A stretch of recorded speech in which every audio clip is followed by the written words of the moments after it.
Malaysia. I came to SLA to study Python. What did you learn before you joined to SLA? Before I joined SLA, I had a Python course, which was fine, which I didn't really like because I didn't really understand. Okay.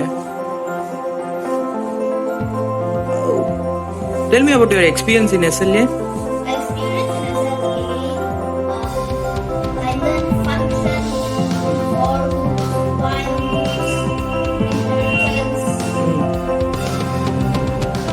and many more. Okay. Difference in you before and after the course? Before the course, I didn't really take later because of some implementation. Okay.